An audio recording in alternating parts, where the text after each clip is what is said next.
আসসালামু আলাইকুম। দেশের কোনো রাজনৈতিক দলের পক্ষেই সম্ভবত ভারত ছাড়া কোনো উপায় নেই।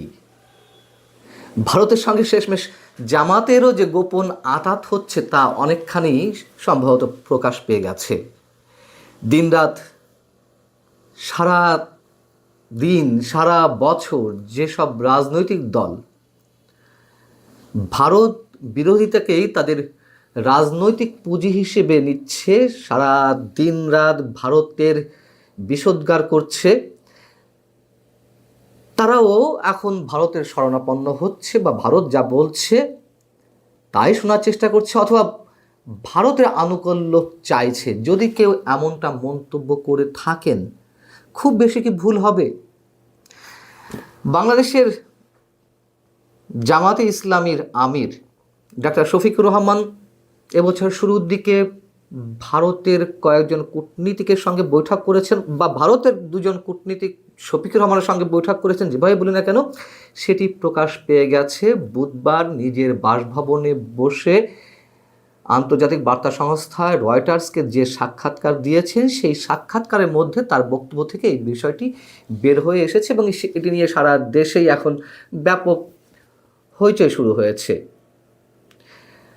জামাতের আমির রয়টার্সকে বলছিলেন যে অন্যান্য দেশের কূটনীতিকেরা যেমন প্রকাশ্যে তার সঙ্গে সৌজন্য সাক্ষাৎ করেন, ভারতীয় কূটনীতিক তেমনটি করেননি।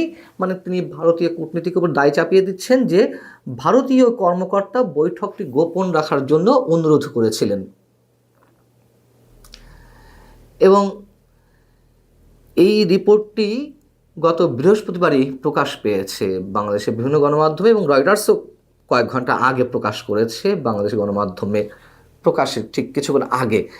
এখন গণমাধ্যমে কোনো গণমাধ্যমে এসেছে যে ভারতের সঙ্গে জামাতের আমিরের গোপন বৈঠক, এরকম হেডলাইন দিয়ে নিউজ আসছে। সেটি আবার প্রতিবাদ করেছেন ডাক্তার শফিকুর রহমান সাহেব। তিনি তার ফেসবুক পেজে একটি স্ট্যাটাস দিয়েছেন, আমি একটু ছোট করে আপনাদেরকে পড়ে শোনাই। তিনি বলছেন যে আন্তর্জাতিক মিডিয়া রয়টার্সকে গতকাল দেওয়া এক সাক্ষাৎকারে রয়টার্সের একজন সাংবাদিক আমাকে জিজ্ঞাসা করেন, ভারত যেহেতু আপনাদের প্রতিবেশী দেশ, তাদের সঙ্গে আপনাদের কোনো যোগাযোগ আছে কি না, কোনো কথাবার্তা বা বৈঠক হয় কি না। আমি তখন বলেছিলাম, গত বছরের মাঝামাঝি সময়ে আমি অসুস্থ হওয়ার পর চিকিৎসা শেষে যখন বাসায় ফিরি তখন দেশ বিদেশের অনেকেই আমার সঙ্গে সাক্ষাৎ করতে আসেন। অন্যান্য দেশের সম্মানিত কূটনীতিবৃন্দ যেমন এসেছেন, তেমনি তখন ভারতের দুজন কূটনীতিকও আমাকে দেখতে আমার বাসায় এসেছিলেন। অন্যান্যদের মতো তাদের সঙ্গেও আমার কথা হয়েছে। এবং তিনি বলছেন যে আমরা তাদের সঙ্গে আলাপ আলোচনার সময় বলেছিলাম, যত কূটনীতিক এখানে আসেন তাদের সকলের বিষয়ে আমরা পাবলিসিটিতে দিয়েছি, প্রচার করেছি। আপনাদের এই সাক্ষাৎও আমরা পাবলিসিটিতে দিতে চাই। তখন তারা আমাকে এটি না দেওয়ার জন্য অনুরোধ করেন। আমরা বলেছিলাম যে পরবর্তীতে যখনই আপনাদের সঙ্গে দুই দেশের স্বার্থ সংশ্লিষ্ট বিষয়ে কোনো বৈঠক হবে তা অবশ্যই পাবলিসিটিতে যাবে। এগুলো উল্লেখ করে তিনি লিখছেন ফেসবুক স্ট্যাটাসে যে আমি বিস্মিত যে আমাদের কিছু দেশীয় মিডিয়া ভারতের সঙ্গে জামাত আমিরের গোপন বৈঠক হয়েছে বলে সংবাদ পরিবেশন করছে। ভবিষ্যতে প্রকৃতি বিষয় না জেনে এমন বিভ্রান্তিকর সংবাদ পরিবেশন করা থেকে বিরত থাকার জন্য সংশ্লিষ্টদের প্রতি আহ্বান জানায়। আমির সাহেব কেন বিস্মিত হচ্ছেন? গোপন তো রেখেছিলেন, গোপন যেহেতু রেখেছিলেন, আবার আপনার কথা যদি সত্য হিসেবে ধরে নিই যে ভারতেও কূটনীতিকরা গোপন রাখতে বলেছেন, তাহলে দুপক্ষ থেকে গোপন রাখা হয়েছে, তাহলে এটিকে আমরা কেন গোপন বৈঠক বলবো না? যদি গণমাধ্যম শিরোনাম করে যে জামাতের আমির এবং ভারতের প্রতিনিধিদের মধ্যে গোপন বৈঠক, ভুলটা কোথায়? এতে বিস্মিত হওয়ার কি আছে? ভারতের কূটনীতিকরা তার সঙ্গে বৈঠক করতেই পারেন, এতে আমরা অস্বাভাবিক কিছু দেখি না। যে কোনো দেশের কূটনীতিকরাই জামাতের আমিরের সঙ্গে বা যে কোনো দলের প্রধানের সঙ্গে বৈঠক করতে পারেন। কিন্তু কেউ বৈঠক করে যদি কেউ গোপন রাখতে বলে, সেটি কেন রাখতে হবে? প্রশ্ন তো সেখানেই। আমাদের নিশ্চয় মনে আছে 2024-এর 7 জানুয়ারি নির্বাচনের আগে জাতীয় পার্টির বর্তমান চেয়ারম্যান GM কাদের সাহেব গিয়েছিলেন ভারত সফরে। সেখানে তিনি বিভিন্ন রাজনৈতিক দলের শীর্ষ নেতাদের সঙ্গে বৈঠক করলেন, বিজেপি নেতাদের সঙ্গেও বৈঠক করলেন। তিনি যখন দেশে ফিরে এলেন, বিমানবন্দরে নামার পর সাংবাদিকরা তার কাছে জিজ্ঞাসা করেছিল যে কি আলোচনা হলো ভারতে। তিনি কোনো কথা বলতে চাইলেন না, মুখে কুলুপ এঁটে রইলেন। তিনি সরাসরি বললেন যে ভারতের নিষেধ আছে, এখনই কিছু বলা যাবে না। যদিও আমরা সেই নিষেধের বিষয়গুলো এখনও জানতে পারিনি, তারপরে তখন তার এই বক্তব্যের বিষয়ে আমরা তখনই সমালোচনা করেছিলাম যে আমি নিজেই বলেছিলাম, এমন মন্তব্য করেছিলাম যে দাদাদের নিষেধ আছে।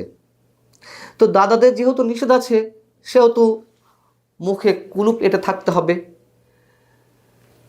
দাদারাও কি জামাতের আমিরেরও খুব কাছের দাদা? তাদের অনুরোধ তিনি ফেলতে পারলেন না। তাহলে জিএম কাদেরের কিছু না বলার বিষয়টি যদি অপরাধ হয়ে থাকে এবং তিনি যদি কিছু গোপন করে থাকেন, তাহলে জামাতের আমিরও গোপন করেছেন, খুব স্বাভাবিক। যদি প্রশ্ন করি যে সেই বৈঠকে কি কথা হয়েছিল, কি নিয়ে আলোচনা হয়েছিল, সাহস আছে জামাতের আমির ডাক্তার শফিকুর রহমানের সেগুলো প্রকাশ করার? আমার মনে হয় না, প্রকাশ করার সাহস নেই। যদিও তিনি বলেছেন পরবর্তী থেকে সব কিছু পাবলিক করা হবে। ওটা আগে পাবলিক করুন, কি কথা হয়েছিল। আবার জামাতের নেতৃত্ব মেনে নিয়ে যে এনসিপি জোটে গেছে, নির্বাচনী জোটে, এবং প্রথম থেকে বলা হচ্ছিল এটি জামাতের বি টিম, যাও সেগুলো তো প্রমাণ হয়ে যাচ্ছে, সব কিছু যা যা বলেছিল আমরা সব কিছু প্রমাণ হচ্ছে। সেই এনসিপির অন্যতম শীর্ষ নেতা সার্জিস আলম আবার জামাতের আমিরকে ডিফেন্ড করছেন। কত বড় জঘন্য বিষয়! মানে এদের রাজনীতির কোনো ধরনের নীতি, নৈতিকতা, আদর্শ বলতে কিছুই নেই। কিভাবে ডিফেন্ড করছেন? সার্জিস আলমও তার ফেসবুক স্ট্যাটাসে লিখছেন, জামাতের আমিরের সাথে ভারতীয় দুই কূটনীতিক বৈঠক করেন এবং সেই তথ্য পাবলিকলি না জানানোর কথা বলেন। জামাতের আমির প্রতিউত্তরে বলেন, দেশের স্বার্থ সংশ্লিষ্ট বিষয়ে আলোচনা হতেই পারে, এক্ষেত্রে গোপনীয়তার কিছু নেই এবং পরবর্তীতে আলোচনা হলে পাবলিকলি হতে হবে। এই তথ্য জামাতের আমির নিজেই সংবাদ সংস্থা রয়টার্সকে জানান, তারপর সেটা বাংলাদেশের মিডিয়ায় আসে। সরি, জামাতের আমির নিজ থেকে রয়টার্সকে জানায়নি। রয়টার্সের প্রশ্নের প্রেক্ষিতে জামাতের আমির স্বীকার করতে বাধ্য হয়েছেন। এটা জামাতের আমির নিজের থেকে জানাননি ভারতের বিষয়টা। রয়টার্সের প্রশ্নের প্রেক্ষিতে তিনি যদি স্বীকার না করতেন, তিনি ভালো করেই জানতেন যেটা সামহাউ ডিসক্লোজ হবে, তাদের হাতে প্রমাণ আছে বিধায় তারা এই প্রশ্নটা খুবই কনফিডেন্টলি করছে। এবং মিটিং হয়েছে, তো বৈঠক হয়েছে প্রায় বছর খানেক আগে। 1 বছর ধরে কেন লুকিয়ে রাখতে হলো শুধুমাত্র ভারতীয় কূটনীতিকদের অনুরোধের প্রেক্ষিতে? কি অদ্ভুত একটা বিষয়। এখন রয়টার্সের কাছে স্বীকার করতে তিনি বাধ্য হয়েছেন। বাধ্য না হয়ে কোনো উপায় নেই। সার্জিস আলম আরও বলছেন, আমাদের দেশের তথাকথিত দলকানা ব্যক্তি গোষ্ঠী দলীয় পারপাস সার্ভ করা কিছু মিডিয়া হাউস শিরোনাম করেছে জামাতের আমিরের সাথে ভারতের গোপন বৈঠক। এই হলো আমাদের দেশের মিডিয়ার অবস্থা। এই ছেলেরা এত সস্তা দরের কথাবার্তা বলে, মনে হচ্ছে রাজনীতির আদ্যপান্ত অ ক খ গ্রামার সব কিছু শিখে গেছে। মানে এই ধরনের সস্তা কথা বলে আবার আনুকূল্য পাওয়ার চেষ্টা করছে, এদের নিজেদের কোনো লাজ লজ্জা নেই। সারা দিন সারা বছর দিল্লি না ঢাকা, ঢাকা ঢাকা এই স্লোগান দিতে দিতে মুখে ফেনা তুলে ফেলছে, অথচ নির্বাচনকে সামনে রেখে তারা আবার দিল্লির দিকেই তাকিয়ে আছে। দিল্লির কথাই কখনো কখনো অনেক কিছু গোপন করছে, কখনো কখনো আবার দিল্লির বিরুদ্ধে যুদ্ধাংদেহী মনোভাব পোষণ করছে। দিল্লি আক্রমণ করা হবে, 7 সিস্টার্স ভেঙে দেওয়া হবে, আবার এদিকে দিল্লির সাথে গোপনে কথাবার্তা, সেটিকে আবার ডিফেন্ড করছে। এটিকে কেন্দ্র করে আবার বাংলাদেশের গণমাধ্যমকে অ্যাটাক করছে। গণমাধ্যমের কোনো দোষ নেই, গোপন বৈঠককে গোপন বৈঠকই বলতে হবে, এখানে ওপেন বৈঠক বলার কিছু নেই। আমরা আরও অনেক কিছু দেখতে পারবো নিশ্চয়ই সামনের দিনগুলোতে। ভালো থাকুন, সে পর্যন্ত অবশ্যই নিরাপদেও থাকতে হবে আমাদের।